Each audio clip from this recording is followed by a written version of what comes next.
हरे कृष्णा। आज हम बहुत ही एक महत्वपूर्ण विषय के बारे में चर्चा करने जा रहे हैं।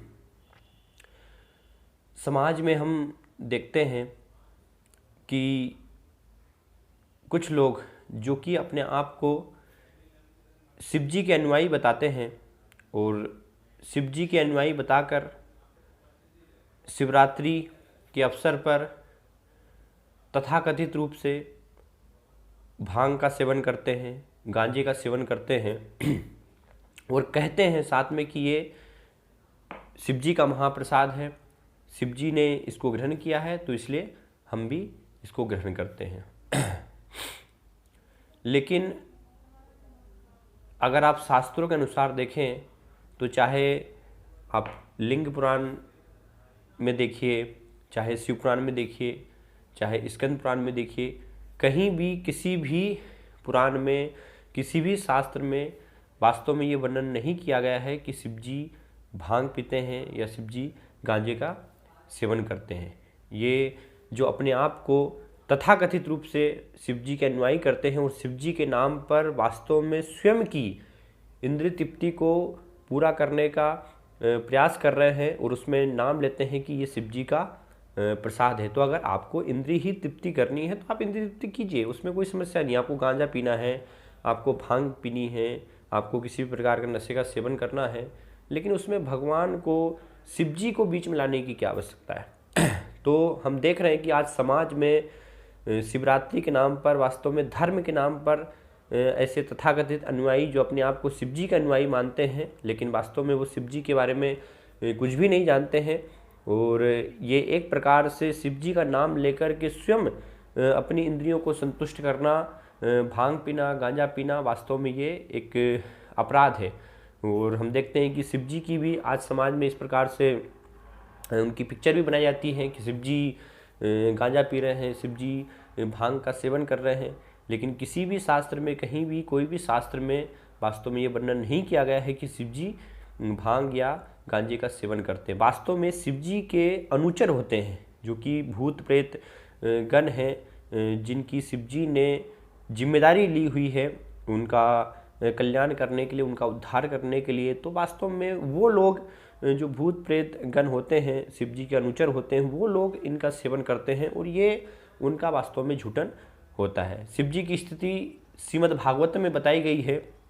श्रीमद् भागवतम के 12वें स्कंद के 13वें अध्याय के 16वें श्लोक में वर्णन किया गया है, निम्नगा नाम यथा गंगा। जिस प्रकार से समुद्र की तरफ बहने वाली नदियों में गंगा जी सर्वश्रेष्ठ है, वैष्णवा नाम अच्युतो यथा। जिस प्रकार से सभी देवताओं में भगवान अच्युत, भगवान विष्णु सर्वश्रेष्ठ हैं, उसी प्रकार से वैष्णवा नाम यथा शंभु।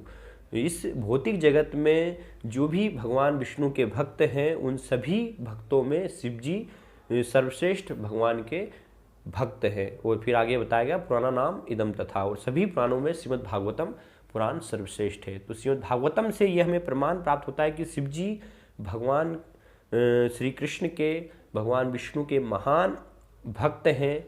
तो एक भक्त कभी भी भगवान विष्णु के प्रसाद के अलावा किसी भी वस्तु को ग्रहण वास्तव में नहीं करते हैं। तो शिव जी हमेशा भगवान का केवल ही प्रसाद ही ग्रहण करते हैं और भगवान कभी भी जो नशीली चीज़ें हैं, जो मांसाहारी चीज़ें, ऐसी वस्तुओं का कभी भी भगवान विष्णु उनका सेवन नहीं करते हैं। भगवान भगवद्गीता में कहते हैं, पत्रम पुष्पम फलम तोयम यो मे भक्त्या प्रचिति।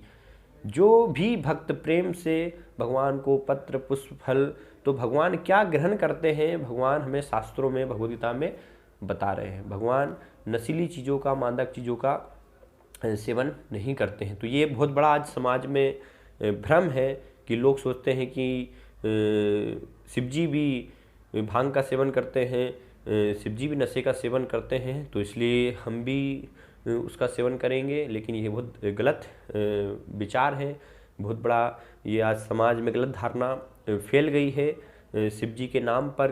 तो इससे, इस भ्रम से वास्तव में सभी को निकलने की आवश्यकता। जो तथाकथित जो अनुयायी अपने आप को जो शिव जी का भगत मानते हैं, शिव जी के अनुयायी मानते हैं। तो अगर आपको नकल ही करनी है कि हाँ शिव जी की आप नकल करना चाहते हो, तो शिव जी ने कहीं भी हम नहीं देखते कि उन्होंने भांग का सेवन किया या गांजे का सेवन किया। हाँ, श्रीमद् भागवतम से हमें प्रमाण प्राप्त होता है कि शिव जी ने समुद्र मंथन से निकला हुआ विष ग्रहण किया था। तो अगर आपको नकल ही करनी है तो आप विष पीजिए, है ना। विष शिव जी ने एक पात्र में पूरा समुद्र मंथन से जो भी विष निकला तो सारा विष उन्होंने ग्रहण किया, आप केवल उस विष की एक बूंद ग्रहण कर लीजिए।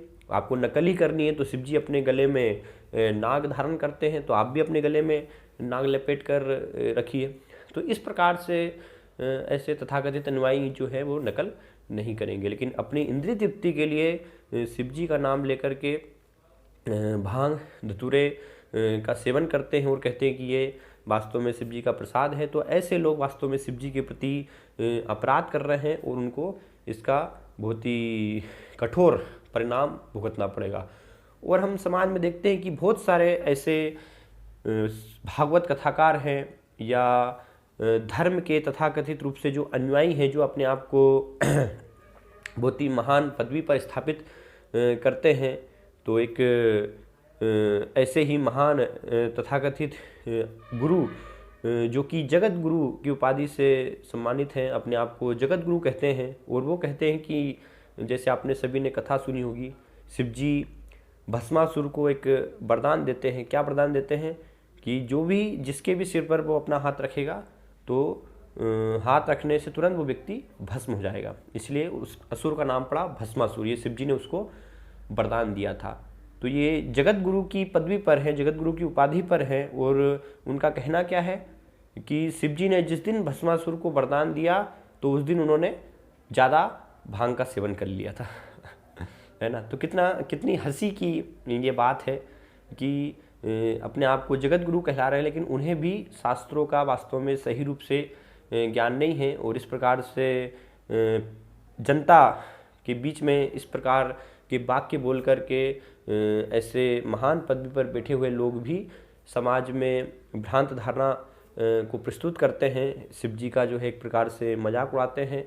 तो इसलिए हम समझें कि शिव जी किसी भी स्थिति में भगवान श्री कृष्ण के प्रसाद को छोड़कर कोई भी ऐसे पदार्थों का किसी भी प्रकार से सेवन नहीं करते हैं। तो इसलिए शिव जी के प्रसाद के रूप में हम भी शिवरात्रि के नाम पर उनका सेवन नहीं करें। और समाज के सभी लोगों को भी वास्तव में जागरूक करने की आवश्यकता है, उनको भी ये शिक्षा देने की आवश्यकता है कि शिव जी की वास्तविक स्थिति क्या है, उनको हम समझें जानें। कोई भी शास्त्र में कहीं भी किसी भी प्रकार से ये उल्लेख नहीं पाया गया है, इस प्रकार का प्रमाण नहीं है कि शिव जी इन वस्तुओं का सेवन करते हैं। तो इस प्रकार से शिव जी के नाम पर इंद्रिय भोग करना, शिव जी की इस प्रकार से पिक्चर बनाना, उनको ऐसे भांग पीते हुए दिखाना, ये वास्तव में शिव जी के प्रति बहुत ही महान अपराध है। तो इन सब से हम अपने आप को इस भ्रम से मुक्त करें और दूसरों को भी